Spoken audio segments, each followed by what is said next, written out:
Hello, Hello, hello. Hey, everybody. Welcome to Trail Talk. Hello. We are here in the Classroom Theater at the Chisholm Trail Heritage Center in Duncan, Oklahoma. I am Edie. I'm Mary. And we are going to give you some amazing facts about, a lot of facts today. Yes, about foxes and beavers. My favorite little friend here, the little There's beaver. things coming off. I'm not going to pet him so much. But before we get started, I will announce this again, but today and tomorrow will be our last 2 p.m. Trail Talk start times. Beginning next week, we will start at 3 o'clock, We're 3 going back to p.m. our original, our Yeah. OG time. Yeah, the OG time of Trail Talk. Yep. So just to let you guys know, I will remind you, we'll put it out in social media as well, just as a reminder, because we don't want you guys to miss if you like to watch it live. That's right. Yeah. You never know what you're going to catch live. You never know. Unfortunate thing is that it's still on Facebook. That's true. It goes Yeah. out live. There's no It's just not stopping really live. it. Yeah. All right, guys. So we're going to start by talking about foxes. So we have here for you to look at, we have, I'll move Beaver You want to move the over beef? here. Yeah, I'm moving the Beaver. Okay, there we go. Yeah. Yeah. We have a gray fox right down here. Yeah. He's and- smiling at you. Yeah.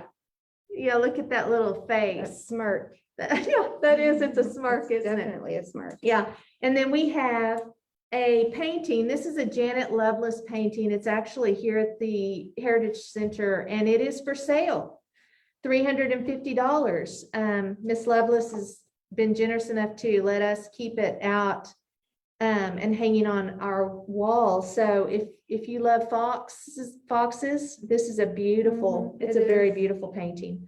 Anyway, so the reason so in the promotional, I had put red foxes, Right. but in doing the research, I think that it is important for us to put red and gray foxes both out together. here. Yeah.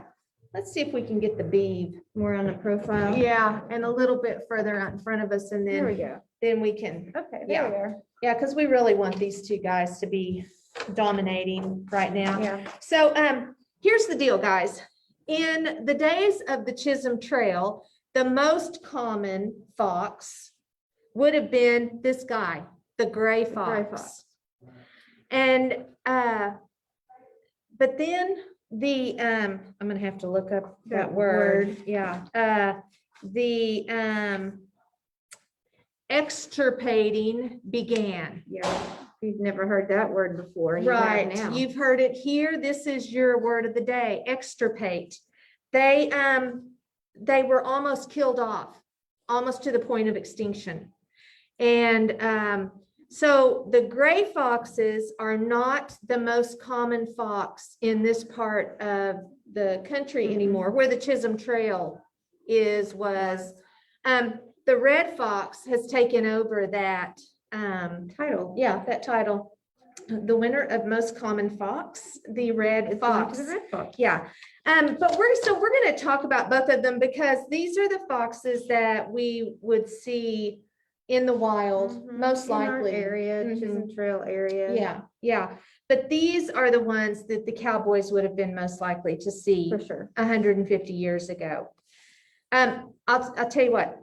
So these were almost extirpated, and then about 50 years ago, because of laws about trapping and killing the foxes, they have made a resurgence, and they're starting They're slowly to making their way they're back. making their way back. So Oklahoma, Kansas those are the places where they are starting to move back, and they That's have the been for about smirk. 50 years He's ago. like, Yeah, he's like, I'm back, red fox, get out of my way. So first of all, we're going to talk about the red one. And, I mean, these are, when I see fox in the wild, I have seen Generally these. the red, yeah. Mhm.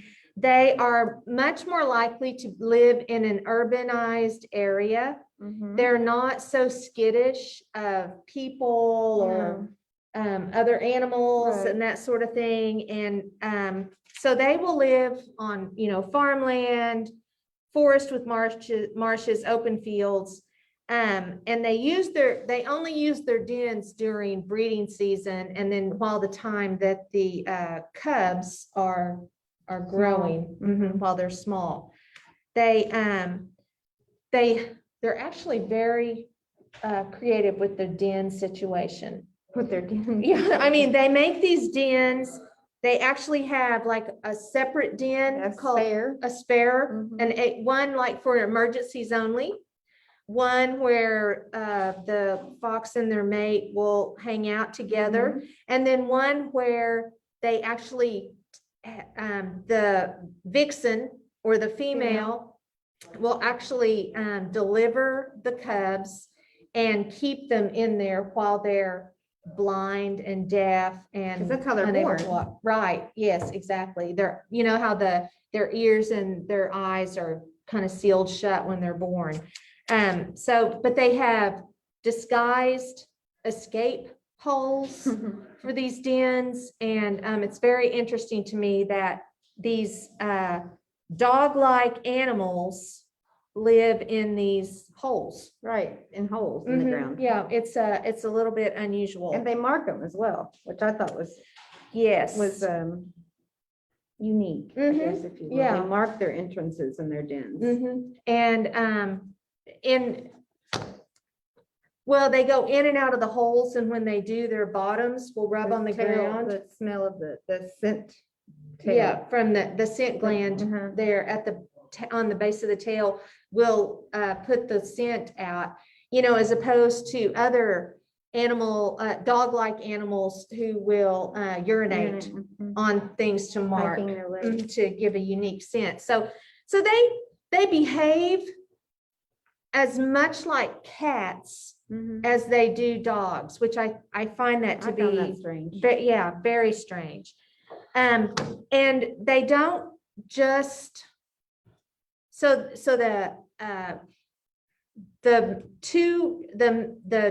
they call the male a dog, Mhm. and the female is a vixen. And when it's time for the cubs to go off on their own, the dogs go off, but the vixens stick around and help care for the young. Mhm. And so a den might have, in the main part, several females in there, Right. but they are monogamous. It's not like the females are all there for the one male. They are monogamous. They And so breed there's the one, and yeah. that's only it. the one pair in a den. Another thing I think is interesting is that they are omnivores. I know, which you would think an animal like that would be a carnivore. Right, Or my exactly. impression of that would be a carnivore. Yeah, I was so surprised to learn that foxes in general, I said we were going to talk about the red fox, but we're kind of talking about both of Yeah, them we are. because, they're both foxes, and this is kind of crossover information. They eat, in addition to eating meat, they do eat meat, Mhm. but they like to eat berries and fruit and things like that. And they'll actually take that kind of food back to their den and For their cache young. it. Yeah. Well, Well, they'll do cache for kind of the cache. store it, Yeah. cache it up for themselves, which is interesting. But they also eat mice, other rodents, big bugs. Thank you for eating bugs. Crabs and fish. Yeah, they fish. Reptiles. Yeah, so they have a pretty broad dietary selection. So they're probably not going to really go hungry. No, they are not anywhere. anywhere hungry. They can You- find something to eat pretty Yeah. much anywhere they go. Yeah, exactly. Which is probably one Mhm. reason that these red foxes are not so. They may actually be drawn to an urban area.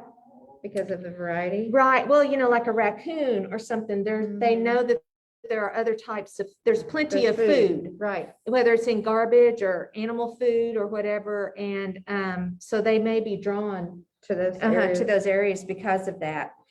So the red fox is larger than the gray fox. They might be like about 2 feet long and weigh between 8 and 16 pounds. Now, the red, go ahead. Was that the red or the gray? That was the red. How big Okay. is the The gray? gray weighs between 7 and 13 pounds and is about 3 to 4 feet in length. And including the tail, Mm-hmm. which that tail is long, and the tail of a fox is called a brush. Right.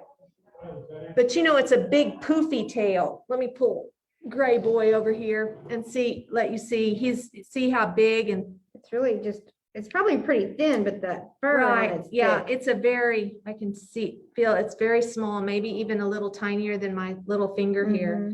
Mhm. But so it has very long fur on it.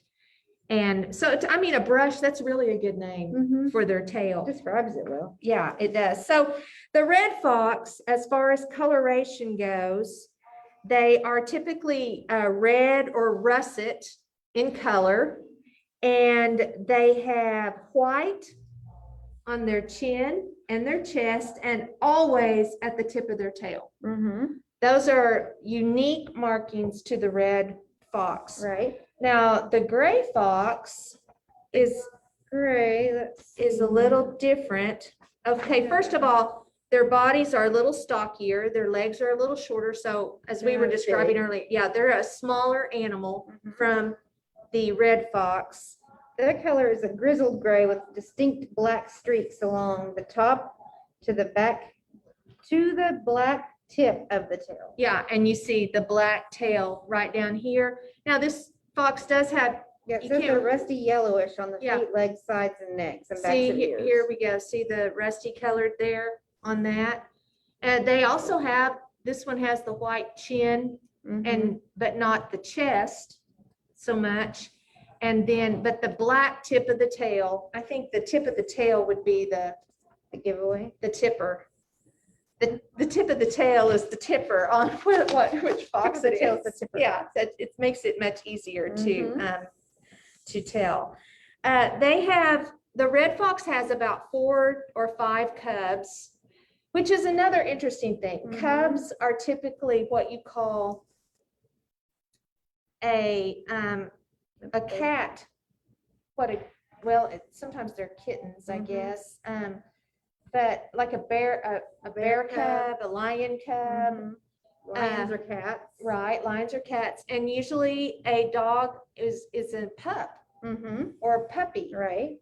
So there's another difference between the fox and like your coyotes or wolves or even dogs. Mm-hmm. Right.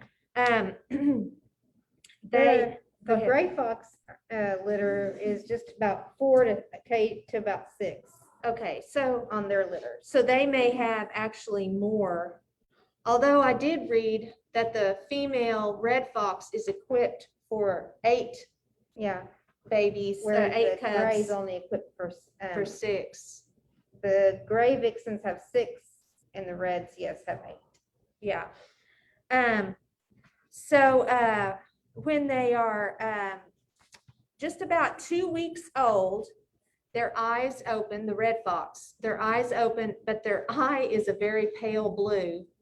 And this is interesting, when they're born, they have short black hair and they do not look like foxes at all. That was strange. Yeah. And then after a couple of weeks, they kind of start changing, and they start moving around. They molt. Their fur is dark brown, and then they begin to molt, and they get a reddish colored fur. Mhm. And they weigh about 6 weeks of age. They weigh 1 or 2 pounds. So they begin at like 3 ounces. Oh, yes. And so Super small. they grow really fast, very quickly. But they are another thing about, so the red fox, because it's more urban, is probably more of a nocturnal or nighttime animal. The closer they live to a human populated area, the more likely they are to be nocturnal. Where in the wild, or probably more like a gray fox, they tend to be crepuscular, which means they really like to hunt in the evening time as the sun's going down, or in the early hours of the morning. When the sun's coming Yeah, up. when the sun is coming up. Right. So that's all, a little bit different between the two. Also, they're solitary. Both of these species of foxes are solitary in that they do not live in packs like coyotes, dogs, wild dogs, or wolves do. Right. Nope. They are solitary. Yeah, Except much. for that short period whenever they're Yeah, whenever they have their young. And so they are, they just have so many cat-like characteristics. It's very interesting to me that they are like that. They let's see. Okay. They at 6 months of age, these red foxes are ready to be independent, and that's when the males will be ready to move on. But for several months, they take their young out to hunt. This is another cat-like characteristic. They pounce on their prey, or they hunt like grasshoppers and bugs and things. Yeah, they pounce on them like a cat would, and so just very, I don't know. It's really something to me. But unfortunately, the lifespan. I mean, in captivity, the red fox can live up to 14 years in captivity. And that's a long time. Yeah. I mean, think about a pet dog or, that lived 14 years that would probably outlive some dogs. In the wild, not many. 80% or less make it through the first year. That's probably, yeah. I was kind of blown away by that. That is a significant loss of these animals in the wild, and yet they only breed once a year. So their population couldn't be overwhelming at all. Right. It's they're not going to take over an area, and really only less than 14% live to breed as many as 4 years. So if you're a red fox in the wild, sorry, man. Yeah. Your life is going to not. And grays aren't much different because they can live up to 15 years, but most die within the first year from disease or human consequence. Oh, I wonder if that's like getting run over or something. It says human activities. So I would imagine. Now, the gray fox is even more solitary than the red, and they don't like urban areas. They like to stay away. But they are also more aggressive than the red fox. They are. So, if you do see one of these, stay away. And Mary mentioned the scent glands, about them marking. Evidently, foxes have a very strong scent all the time. And so that is something that you might even smell it. Unless you've had COVID and lost your sense of smell, that's going around. Yeah. Anyway. Yes. Anal glands give off a very powerful scent. Yeah. So I did read that these gray foxes are the only species of fox that will live in trees. They can climb as high, they've been seen as high as 20 feet up in a tree, and also they have been known to make a den in a deserted eagle's nest. And you know how high up they go. Yeah, and their claws are retractable like a cat's claws are. They can be purchased for pets. If you got an extra 9,000, just laying around, and you'd like a little fox for a pet. Mary had found some interesting information that foxes used to be pets way back. Let's see, where was that? She found there was an article here. I think it was in it was about unearthing. There was a cemetery somewhere. It says the relationship with humans goes way back. In 2011, researchers opened a grave in a 16,500-year-old cemetery in Jordan to find the remains of a man and his pet fox. And that was 4,000 years before the first human-known domestic dog were buried together. Which was probably like the Egyptians or something. They used to have Right. dogs and cats. So yeah, a long time ago, Long you time guys, ago. these foxes, they probably didn't cost 9,000 in those No. days, but Probably just free for the picking. yeah. You know, you might think about having that scent gland removed right. if you took them on as a pet, but, and also check the local laws in your state. They Mhm. might be illegal. Yeah, In make sure some you're places. allowed to have them. Another quality that they have or characteristic they have is that their eyes have a slit pupil like cats. Like I guess cats. they go up and down. Mhm.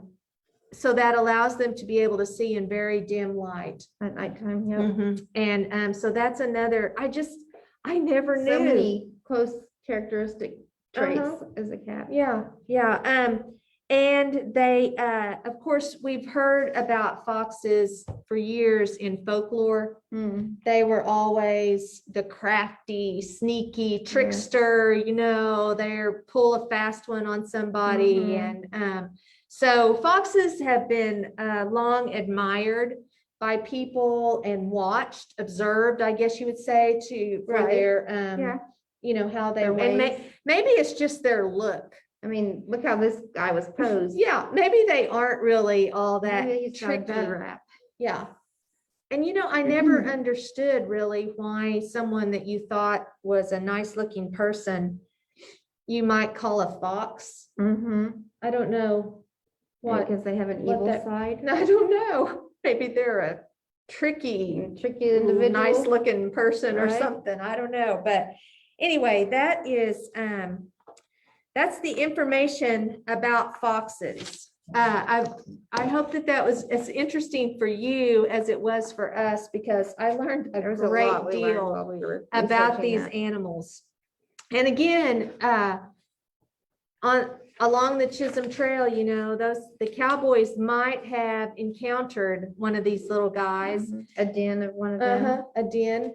Mhm. Up in a tree. I think that would be a little scary to me if I looked up and saw something that looked like a dog in a tree. Yeah. I did not know that this species could climb trees, but anyway, keep your eyes open because you could see either one of these animals. Still. Yeah, still in the wild here in Oklahoma. Okay, no offense or anything personal, gray fox, You've had the light. but it's time for my buddy, the bee. We are going to talk about the beaver boy right here. Okay, I'm going to turn him around where you can see. He's such a little fat boy. He is a little. He is solid as He a little is. rock. Okay. So beavers are rodents. Ugh. I know we don't generally like rodents, but I do like this guy right here. He's just got a lot of character. He does have a lot of character. Yeah. So there are two species of rodents in North America, amphibious rodents, and the beaver is one of those. This is the largest rodent in North America, second largest in the world. Yeah. What is that largest one? I always have to look that up. I know, we're And gonna I- look that up. They don't live in, It's nothing that The- you've heard of, or I had never heard of.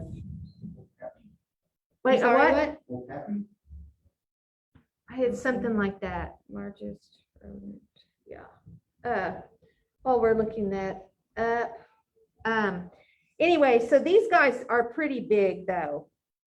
They can go from 35 to 65 pounds. Capybara. The capybara Mhm. is the largest rodent in the world. I think they live South America. in South Caribbean. America. But this guy, this is the ruler, the rodent king. He must have Of this little North stick America. there, his throne Little king. crown for his head. They live, of course, we know that these animals live, they are not fish, even though Mary found some information that about. was weird. Let's see. Where was that? Well, Yeah, keep going. okay, they live, of course, near water. They I guess kind of require, or maybe they adapted, they do have a lot of adaptations to living near and in the water, except not the way they build things, they don't actually float around in the water all the time. Okay, so in the 16th century, the Pope decreed that due to the scaly tail and the semi-aquatic lifestyle, the beaver could be considered a fish and be eaten during the Catholic fasting days. Yeah, I'm not really interested in beaver as a meal. I'm gonna say. I don't care if there's scales on the tail, scales all. Yeah, I don't think so. I think these guys might be a nice source of fat, you I think know. I eat a lot of that in like Alaska. Yeah, things. yeah, I do think that some people eat them, but no, thank you, It Mr. doesn't get Beaver. that cold enough. Yeah. But they live in marshes, ponds, lakes, streams, Mhm. and they use branches, stones, and mud. And they build two different things. I think that this is maybe not always understood. They build lodges and they build dams. Mhm. And so we'll get into the difference in difference. those here in just a little bit. They do build two different things, and ecologists refer to them as ecosystem engineers. So that's The little smarties. right. They are the engineers of the animal Mhm. world. They They really can make or break an area pretty much. Yeah, that is for sure. Now we can tell by looking. These guys have short little legs. You can see the legs are small, Got short, webbed back feet. big fat body, a small head, especially in comparison to that his body. Yeah. And their teeth, their front teeth, we can't see his teeth. Mm-mm. I don't even think that I they're don't even know if it's open. they're super small. His teeth are very small. Right. This, however, is a Model scale of some. scaled skull of a beaver, and the teeth are actually orange. Let's see, there we go. They are actually orange. They're from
it says yeah, there we Says we're are. live. Okay, there we are. We're back. You just can't see us yet. Yeah. We can't see ourselves. We just had you in suspense, didn't we? Okay, so I'm going to show you again.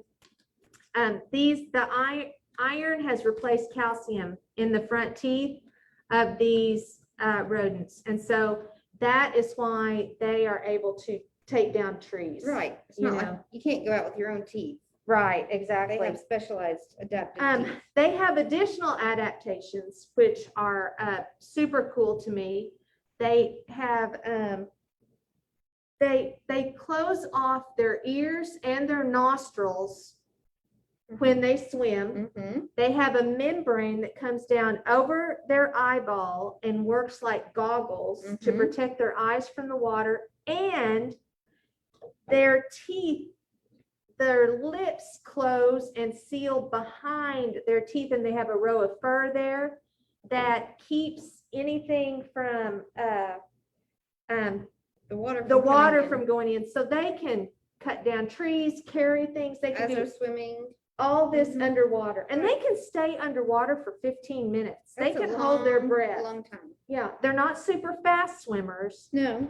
but they can hold their breath and stay underwater for 15 Mhm. minutes. And when they swim, they like tuck these little front legs just kind of down to their sides and they'll paddle. They have With their back webbed feet, feet on the bottom here. It's hard for me to. but there's webbing tell. in between each Yeah, there's toe. webbing between the toes on their feet, right here, and between their claws. Yeah, there you go. And then they also have the The long, famous scaly tail. broad right tail. And they use this not to help swim, but as a rudder. More of a directional guide. Yeah, so these feet, so that big of a body Mhm. propelling through the water, it would be slow if those back feet, that's all that you're using. Now, they have this coat of hair, and you guys probably knew this already, but the beaver has been trapped and hunted forever Centuries, probably. for their fur. Mhm. And because the under fur next to their skin is very short, very thick, keeps their bodies completely dry Mhm. when they are swimming. Right. And, a couple of weeks ago when Mark Crutcher was here Mhm. and he was talking about the felt cowboy hats, Right. they are made from a beaver pelt. Really? Yeah, That's interesting. yeah. So that all So that, they're still using beaver today Yes. for Yes. purposes. but in a more limited, restricted, capacity. And then they have like this long hair that goes over the top of the short waterproof Mhm. layer. And there's an oil gland down here by the tail, Right. and that oil is secreted through all the roots To of help the them even hair. more be water repellent. Yeah, and somehow they kind of groom themselves and just kind of cover themselves with that oil. Mhm. And so they are kind of an all-around water. This is like a wetsuit that they're wearing. They That are. is one fine looking wetsuit. Yeah, it is, isn't it? Mhm. Might be what Well I look designed. like in a wetsuit. That I'm is just what I saying. look like. I'm I- just saying, There's okay? no ifs about it. For me. They live together in a group called a colony, Mhm. Colony. and they live in a lodge. Doesn't that sound like a fine It way to sounds live? like a fireplace should be lit. Exactly, All of yeah. that, you Yeah, know? hot cocoa served by the right, fire. Yeah. Not But quite the same. not exactly the same. Their lodges where they live are kind of domed on the top. They have a lot of mud, which this tail comes in super handy for that. They Pack it down. pack the mud down to waterproof the living place. And they build these lodges kind of in the banks of the river or the water Mhm. area or under the roots of trees. And they are able to control the water level inside those Inside the lodges lodge. because they have an area where they have their kits. That's what you call the baby Mhm. beaver. And then there are other beavers that hang around for a few years and kind of help take care of the kids. I mean, they have just kind of a whole generational kind of thing, kind of like the foxes do. Right. It's similar. They have extended family that lives with them. And there's always one or more tunnels to And get I thought, into. yeah, that was strange or unique, that they have one to dry off in after entering the lodge, and then they have a second one where it's drier, where the family gathers and they socialize. Okay, so like you have to clean off before you go in the house. You Yeah. can't wear your shoes Got in it, the and they have a house. mud room. Yeah, exactly. Listen, that makes a lot of sense, Beav. I hear why you're doing that. We follow that, you know, we Yes, design houses yes. after the beaver, Yes, so. we do. Also, in really colder regions, to keep it even extra warm inside that lodge, that the mud and everything will actually freeze, Mhm. and that keeps it even warmer. Even more insulated. Yeah, now they don't ever hibernate. Right, no, they don't. They're They not a slow hibernator. down, they become less active, but they do not hibernate they like don't. a lot of animals do. But then they build a dam, and the dam is usually a short distance from the lodge because the dam also has a lot to do with the water level Mhm. that gets into The the lodge. ecosystem that Yes, they're in. and they are very well known for creating wetlands for all kinds of new wildlife with like fish Mhm. and waterfowl and a lot of areas like that. And so they are adored by a lot of ecologists, but your local farmer, May not so much. yeah, may disagree with how helpful they are because those same wetlands could actually kind of replace the farmer's crop, Right, which is a bad deal. right. Not good for the farmer. No, not good at all. But to create the dams, of course, they use those teeth of theirs and they cut down trees. Mm-hmm. And so if you don't have a lot of trees around the water area on your land, the beaver may actually cut down too many trees, which is a negative for a landowner. But in the wild, they are like a natural pruning and thinning Right. machine. Machine. Yeah. Come through and take care of it. Yeah, they'll take out the trees that are smaller and are taking up space and kind of restricting some of the larger trees from getting growing bigger and. yeah, taking it, exactly. So, it depends on where they live, but they can really benefit the environment if they are in the right place and not taking away from where someone has something like a crop or Mhm. even animals, cattle or something, or trees around your pond, that sort of thing. Right.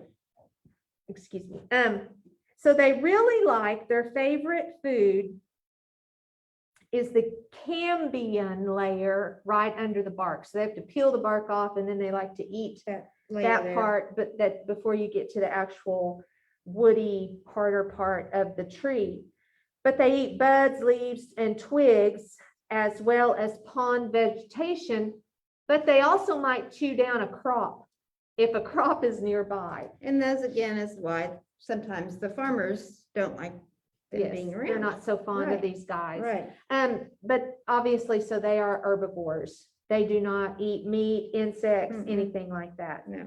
Um, And they also cache the food. yes, yeah, they'll haul food and bring it back to their lodge and keep it in there.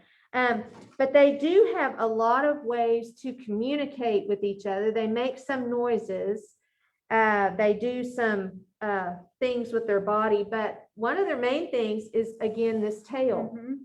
This tail is used to slap the water, and it makes a very loud sound. Almost like a gunshot. Yes, it is. If you've ever been out and you hear a beaver slap the water, you might think a gun has been fired. It is so loud, but that is a warning sound, a warning shot. It is a warning shot. Just kidding.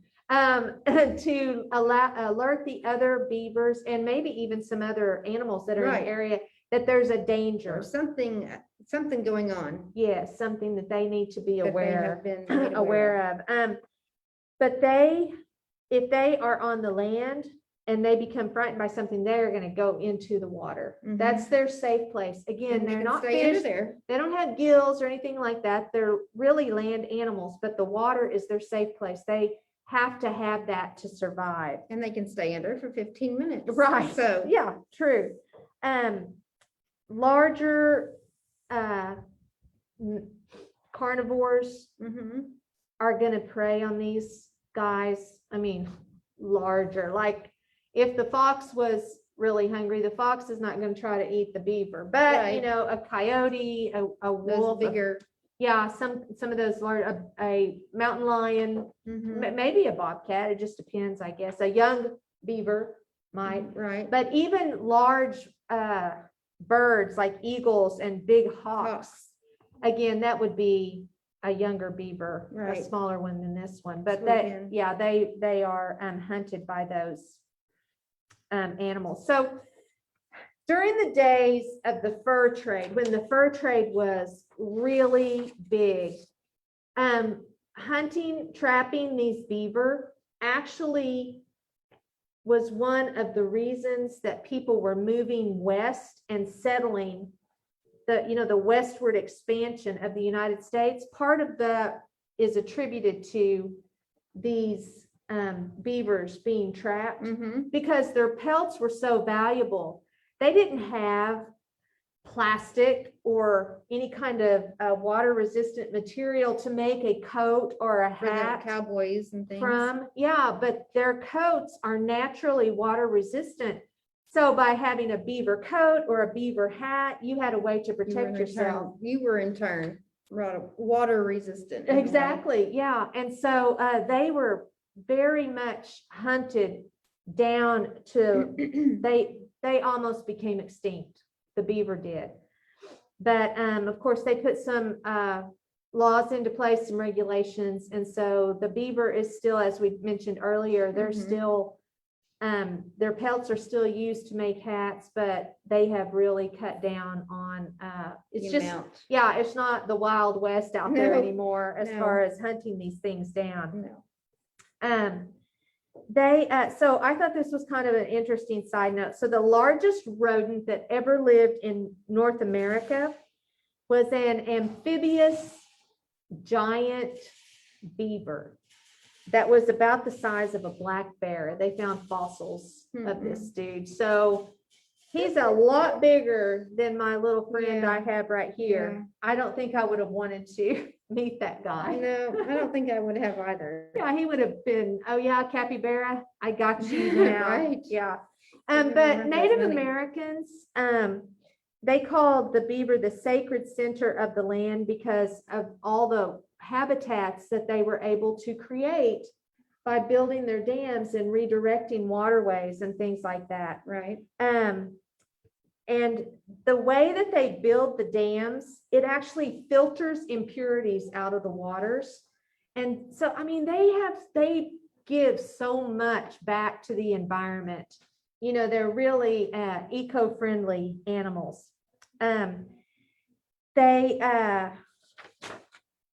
The next to humans, they are noted as changing the landscape the most of any other living being. living being. And they have I guess they're kind of known for making practical jokes. Like Mary mentioned earlier, we used to have a lesson here about the beaver and the otter, and we always talked about the otter being the playful Mischievous, one, right. mischievous one. But the beaver is actually the Native American word for beaver, actually means affable.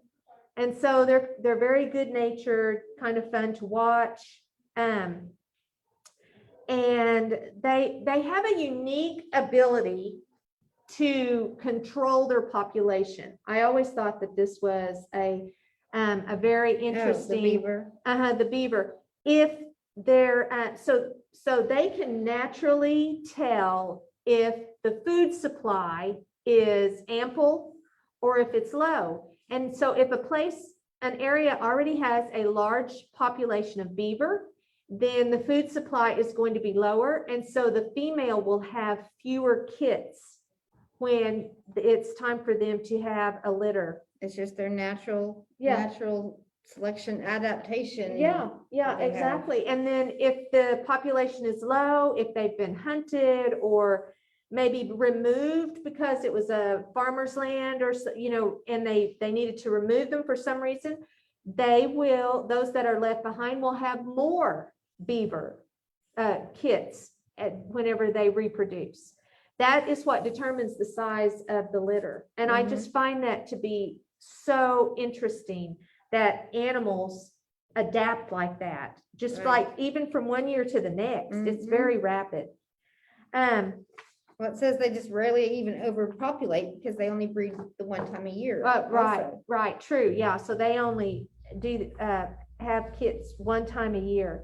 So they're, even if there's a large predator population and they are killing off the beavers, they will have bigger litters to adjust for that. Just automatically. Yeah, which is I think that's a really cool thing. So one other thing that the beaver uses this tail for, we've talked about, it's like a rudder. They slap it to communicate. They also use it to help prop themselves up when they're setting up, working on a tree. Mm-hmm. It's like a little kickstand Kind of like the back there third for them, little so leg they right can there. just like chill, lean Yeah. back on their tail. And of course that thing is, 5 or 6 inches wide. Mhm. It's Pretty big, wide, pretty long. fairly long, 10 or 12 inches long. So it makes for a nice way for them to be more stable whenever Mhm. they're standing up. More relaxed. Yeah, exactly. So that covers the information that we have for you today about the fox, both the foxes, the red fox and the gray fox, and our friend the beaver. We hope that we've, answered every 9, yes, that is a pun, 9 question you've ever had about the beaver. I'm getting a leg slap over here. So anyway, if you have additional questions, please put them in the comment section. We hope that you have enjoyed this episode, and when you come back and watch us next week, next week, on Wednesday, you'll tune in at 3 o'clock, 3 p.m. And that has nothing to do with the time change that's happening this weekend. It's simply that 3 o'clock is kind of become a better time for us to do our trail talk. Now, tomorrow we have Kristen Arrington coming to join us. She will be here at 2.